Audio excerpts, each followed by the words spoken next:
5. 1, 2, 3, 4, 5. Perfect. Awesome.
right, here we go.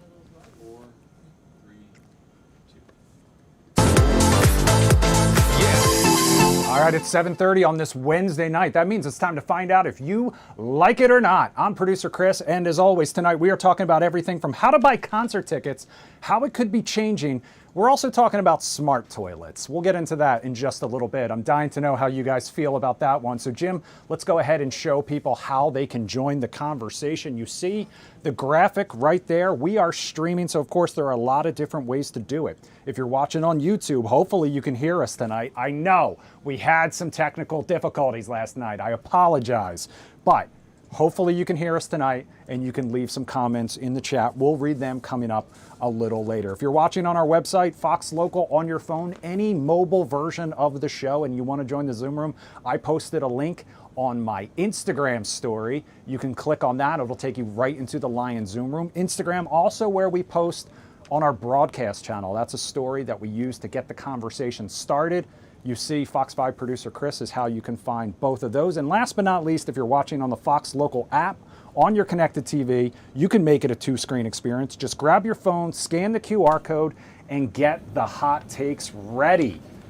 All right, that takes care of business. We'll check in with all of our virtual Zoom room guest hosts in just a second. First, though, we have to say hello to our in-studio ones. Please welcome Lit 106 radio host and Sledge House Media co-founders Christina and Eddie Sledge, live from the Zoom room to in-studio. Thank you guys so much for joining us. Thank you, Chris. Thanks for having us. So for people who don't know and don't know you, tell us a little bit about you, about your show, how people can listen. Well, we've been married for 25 years, and we have known each other for 33 years. We're high school sweethearts. We started our company, Sledge House Media, in 2021, and it's to publish books, help others publish their books. Storytelling. Storytelling. We do film production, all For of the example, things. A Day at Yes. Shea, based on a true Yes. story Eddie was telling me about as we walked in today. Yes. A little bit about the book. And so that was our first children's book. And so that's kind of how we got started. And then what we do on our radio show on Lit 106 is we talk about relationships. So all topics related to marriage, single, and somewhere in between will help you out. Yes. So tune in Sundays from 3 to 7 on Lit 106. Yes. Yeah. And as fans of this show know, they are our go-to whenever we have relationship topics, which I'm sure we worked some in tonight that we'll get some opinions on as well. So you guys ready to dive in? Yes, yes, dying, All right. yes, yes. First up, we're talking about concert tickets. You know, we've got some radio hosts here because the DC Council could be changing the way that you buy them. It's aimed at cracking down on online scalpers while while some of DC's biggest music venues are raising their prices. You guys know, if you have been to a concert lately, it is expensive. It's called the Resale Act. It would put a cap on resold tickets, ban people from selling tickets they don't actually have yet, and also make the fees more transparent. Violators could end up being fined thousands of dollars. Several DC venues, including the Lincoln Theater and 930 Club, support the legislation, and they encourage people to turn out today and testify in favor of this act. So Christina and Eddie, I'll start with you. Do you guys like these changes? Do you like making it more transparent, cracking down on these secondhand sellers? Absolutely. I like it. But I think it's too much. I think they doing too much, but yeah. Yeah, no, I like it because it helps us normal folks be able to get our tickets, and it's, not all these like scalpers or folks that are buying it in bulk and then selling it out. Yeah, so I like that. I like it. So, I like if they're finding out ways to kind of bring down the fees, especially when you go to buy something, it's the first day, it's already sold out, then you see it on the resale sites for thousands dollar markup. On the other hand, I wish that they would do something about the surge pricing instead, because that I feel like is what is pricing most normal people out. Allison's in the Zoom room tonight. Allison, welcome back. Say hello to our in-studio guest host.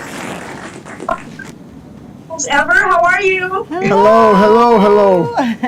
Good. And you look very nice, Chris. Oh, well, thank you very much. Last night I was going to do a story about how brown was the color of the year, and I woke up this morning, looked in my closet, and I was like, oh my God, I do have a brown jacket, so I was going to wear it just for that. But Allison, do you like these changes? Yeah, kind of, because you know what? People are so much on a hustle these days. Sometimes it's like they might be out of the way to try to get you or swindle you in another way. So it does need to be cracked down somewhat because there is quite a bit going on. So I think it's a good thing. It's to save, the consumers from going through something extra. All right, we've got a new face in the Lion Zoom room tonight. Tell me your name and where you're watching from. Hey everybody, how y'all doing? My name is B-Mad or Brandon from Brooklyn. Eddie and Christina, Eddie's my brother-in-law. Christina's my big sis. Hey, I buddy. had to come through and represent. But yeah, I think the ticket. I've been a victim of the price gouging with the tickets. I can't tell you how much I've spent on getting aftermarket prices on tickets for Beyonce, Jay-Z, Yankee tickets. It's predatory, and I think they have to really crack down on these aftermarket vendors and these online scalpers and bots that buy these tickets and put people in a bad spot where they can't really be a real fan and support the artist that they really love. So yeah, I think I'm happy that they're probably trying to do something about it. All right, well, thank you so much for joining us tonight and showing some support for Christina and Eddie. I see Chad in the Zoom room. Chad is a frequent concert goer. Chad, do you like these changes? I do. I'm more of a, nowadays, I like to see more of the up-and-coming bands that hit the 930 Club, the Atlantis, and the Black Cat. But October 31st, Rush tickets are going to be on sale for the Capital One Arena. We'll see how much those tickets cost, because that could entice me to pay a big ticket price for that. I don't know. All right, he's a fan of Rush. One of Canada's finest. All right, Chad, thank you so much for joining us. Speaking of music, actually, this leads me right into our next story. So, Chad, I'm glad you brought up Rush. Maybe they're one of your favorite bands, but we're talking about your favorite songs and kind of why they may be your favorite songs. Because the odds are many of your favorites may date back to around the time you were a teenager. Now, this is video of Flock of Seagulls. I did not pick this. John from the 7 o'clock version picked this. He's a few years older than me, so admittedly, they were one of his favorites. But new research says it's not a coincidence. Scientists in Finland have discovered something fascinating about the way we form musical memories. Men typically connect most deeply with songs around the age of 16, while women peak around the age of 19.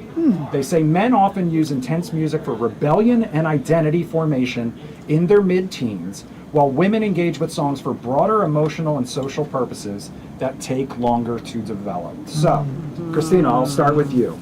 Do you think this theory holds water?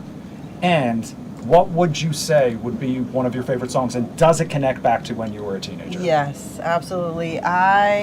Around that age, I would say it was definitely Mary J. Blige. I was in college. I was in Temple University, so shout out to Philly for that one, right? And I never forget it. Yeah, I was going through this rough time. It wasn't Eddie. It was a different guy. She asked me out of high school. Nameless. She asked me out of high school. Yeah, I remember her song. No more drama. Yeah, it was her Yes. song, right? That, and all I really want is to be happy. Okay. Yep. I agree with that. Yeah, I dealt with that. I can see guys rebelling, but also it's tricky, right? Because I also loved R&B too. I grew up R&B and rap, so I found the right woman in my life, and I started singing love. I sing to her now, and I can't sing with her crap, but she turns me away. But so it could be tricky, the stereotypical, but yeah, I can see boys learning earlier to rebel. And have songs like that. Yeah. This definitely hits close to home for me because I was into the early 90s grunge, the Okay. Pearl Jams, the Nirvanas, the Green Days. Okay. And so that was, I think it's safe to declare that was a little bit more angry. I was an angsty teenager, as you can imagine, as an early 90s older millennial. All right, I see a couple other new faces in the Lion Zoom room tonight. Who do we have? All right, what's your name and where are you watching from? Hi, my name is Lisa, and I'm actually watching from Baltimore. Lisa from Baltimore. Thank you so much for joining us. Do you know Christina and Eddie as well? Yes, from Lit 106. So Yes. we Hey. are station mates. Hey, Okay. fam. Well, thank you so much for joining us. Does this study, some of your favorite songs, do they kind of date back to the time that you were a teenager? Some of them. I think I'm a unique person because I'm a card-carrying member of the Beehive. And I've been in the Beehive before the Beehive was a thing when she was with Destiny's Child. So for me, I think it's just, I like good music. I just like good music. That's fair. I mean, you don't always necessarily have to have You don't. that reason for it. It Yep. doesn't necessarily need to evoke. Yep. Allison, how about you? Yeah. Yeah, I agree with everything that everybody has said so far. And again, I started singing when I was 2, and music is in my spirit. I think more of like female R&B from back in the day, like Stephanie Mills and Angela Winbush. Like those are the type of songs I like to listen to. But when you Jim's talk about nodding like over the here. rebel Those are good situation, ones. yeah. But when you were talking about like men and the rebel situation, I was just joking with my homie last night because Return of the Mac came on. I was like, oh, is that your theme song? That's classic. Absolute classic. Jim says the real thing. He says that's the real thing right there. Yeah. All right, guys, let's talk about friendship now. We're going to okay. go from music to friendship and whether or not it's tougher to make friends as we age. I'm also curious to find out whether there's any sort of gender gap on this one. A survey of 2,000 Americans examined how people feel about their social circles and their ability to create and maintain friendships. 70% said having a lot of close friends gets harder as we age. Most said they have about 4 close friends on average. Many say friendships have faded in the past 10 years. There are several reasons. Geography, a key factor, as well as a change in values with those friends. So, struggling to make friends as you get older. Do you like this or not? Does this resonate or not? And Yes. do you think it's harder for men or women or both equally? I think it's harder for women because it's a trust factor when you get to that point. You know, you're gonna be on the same level, but if I don't trust you, and it's hard to trust anyone that's off the back. I think it's easier for couples to become friends with other couples. I It's agree. easier for that. That's true. But for single people to meet another woman or another guy, I think it's hard. Yeah, it's a trust factor. I agree with that. I think for women, you have to have a good vibe. You have to have a really good vibe, and when you connect with someone, you connect with someone. But it's not that easy to do as you get older. You're gonna have to let folks in a little bit more. Yeah. So I think I can see why this is Yeah, I like thing that. as you get older. Yeah. I could definitely see the geography thing having a major impact because some of my closest friends are the people who lived on my floor in college, Yeah. and then I moved into a house with, and I saw them every single day. And then as we've grown up, we've gotten a little older. Some of them have started families, they've moved away. It's harder to stay in touch. I will respectfully disagree, though, that I sometimes think it's harder for men to make friends because I think they're more okay with being alone and on their own. I saw a joke one time from John Mulaney where he said, I can agree with that too. Your mom has friends and they have husbands. Those are not your dad's friends. And that one resonated can very agree with that. deeply with me because that is absolutely That's true. the case in my house. Melissa's in the Lion Zoom room. Melissa, thanks so much for joining us.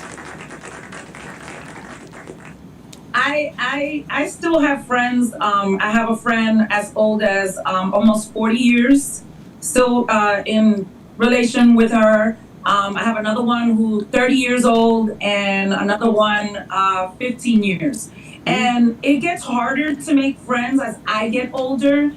Reason being is because we live in a very sensitive culture where if you say something or do something different, from the other person, you gotta worry about hurting their feelings or, it's not with the times and things like that, depending on where that person's frame of mind is and the age. So it's a little harder for me to make friends now, but the ones that I do make, I try to maintain them. And as I get older, I learn to respect boundaries a little bit more, so that makes it easier. Okay, that makes sense. David's in the Lion Zoom room. David, welcome back. Thanks so much for joining us.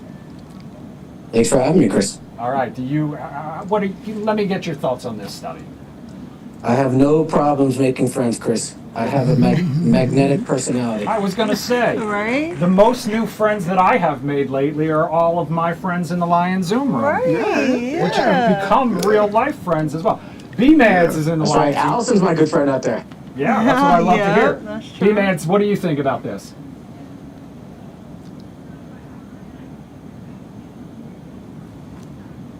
You got me? Yes. I don't agree. I've had the same circle of friends since I was probably, and Christina could vouch for this. I probably had the same circle of friends since I was like 2 years old. I had friends since I was yay high, since junior high school. Friends that are still my friends that we talk off and on every day. their kids are my kids, my parents are their, my parents are their parents, and vice versa. And yeah, we kind of hold each other accountable. We have a great relationship, and we still maintain those relationships regardless of what, like, political views or how you value the world. They're still my friends to this day. But can you make new friends? I don't necessarily agree. Yeah. So yeah. Can you make new friends? Can you make new friends? Can you make new friends at this age? Oh, absolutely. I've had a few. I think it's easier for guys, because we can talk about sports and sports, drinking. That's what Eddie said. It's a little easier for guys. So Okay. that's my perspective. Okay, Chad has no friends. I have that on good authority. This reminds me, I'm gonna bring Rush back into this. That movie with Jason Segel and Paul Rudd. I love you, man. Slap at the face. Slap at the face. Well, Chris, you and I became friends recently, right? We're kind of recent friends. Yeah, that's what I said. All of my line Zoom get, room friends are friends in real life now. Yeah, I think it does get harder as you get older, but like my friends of old, we give each other a lot of space. We're not very needy. Like we can not talk for 6 months, and then when we do talk, we're right back in it. Like no time. But yeah, I don't have a lot of brand new friends. Yeah, I agree. All right. It's harder. It's harder. It definitely is harder. All right, let's move on to work now, and this one may hit a little close to home for some people, present company included. The question is it okay for your boss to contact you while you are on vacation? So this debate is raging on social media after workplace expert Ben Askin shared a recent exchange where a boss texted an employee demanding help despite the fact the worker was out of the country. The message basically said, I know you're off, but I need this situation sorted out before a meeting at 1. Where are the files? The employee responded that they just got off a plane, apologized for the delayed response, then said the files should be in the message that they left behind. The boss said that they could not access them and they didn't know how to convert them, asked if the employee could log in and handle it as a result. The employee said they were going through customs, said someone else in the office should be able to help. The boss said the other employee didn't have access either, and he would call when they made it through customs. So we posted this one in our broadcast channel earlier today to get your opinion on it. Lovely Shell said, absolutely not. Vacation is to get away and turn the brain off from work. Effadolin said, hate surprises when I'm back in the office, so it sounds like they like to stay connected.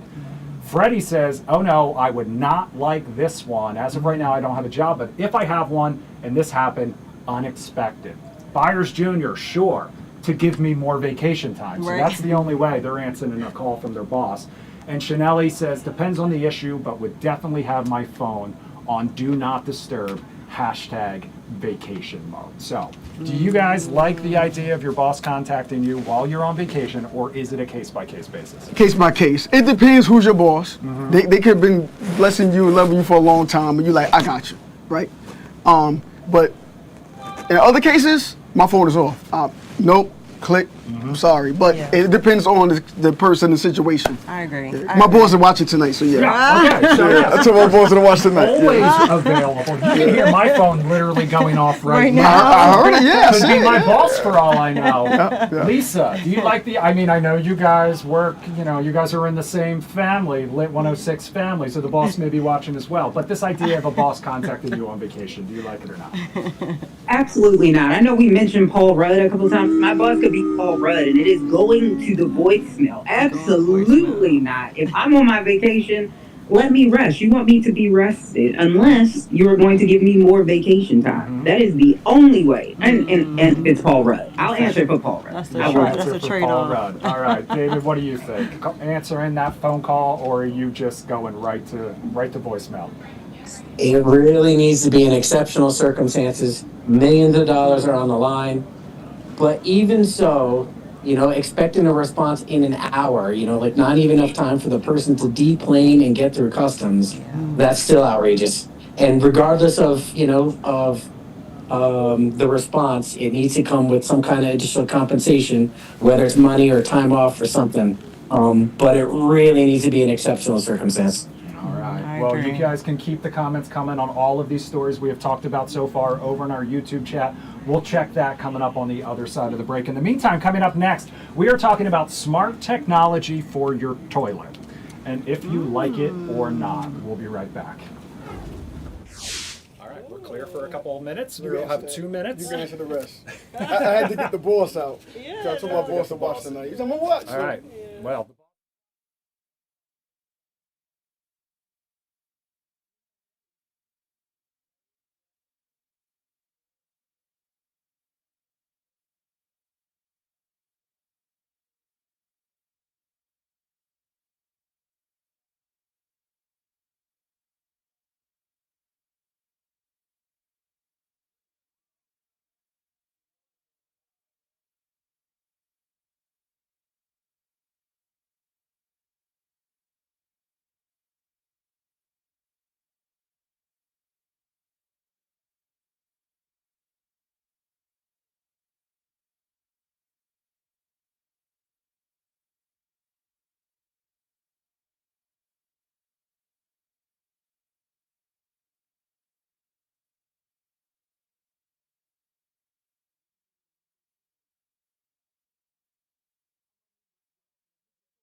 Four, three, two. Welcome back to Do You Like It or Not on this Wednesday night. This is the part of the show, I should say, where we like to check those YouTube comments. And I have it on good authority that right now we may or may not have Christina and Eddie's child weighing in right now. Tia says, those are my parents. That's my uncle. So shout out to Tia for watching. Right now, Olivia's here too watching. She's just watching from off camera. West Virginia Ben says, totally in favor of cracking down on ticket prices. Viva Rush, my ringtone, by the way. Fly By Night or Tom Sawyer? Interesting. I'm curious to find out which one it is. Drop a comment, West Virginia Ben. Let me know. Tia says, West Virginia Ben, I agree. Also, we've got, let's see, what else? Terry says, Producer Chris, you have no trouble making friends. I don't know. We'll see. Sometimes it's easier than others. Basically, what I'm saying is, if I had a few drinks, everyone is my friend. Right. That's generally how Especially when you're paying. That's how I get myself in trouble. All right, you guys ready to dive back in? Yeah. Let's talk about Suzanne Summers now. You may remember her from Three's Company. If you're my age, you probably remember as Carol Lambert from, what was it, Step by Step on TGIF. Oh, she was also an exercise guru and an author. She passed away 2 years ago, but her husband is apparently doing more than just keeping her memory alive. Alan Hamill has developed an AI, he's calling it a clone of her. It's called the Suzanne AI Twin Project, and it was created from hundreds of interviews and details from her 27 books.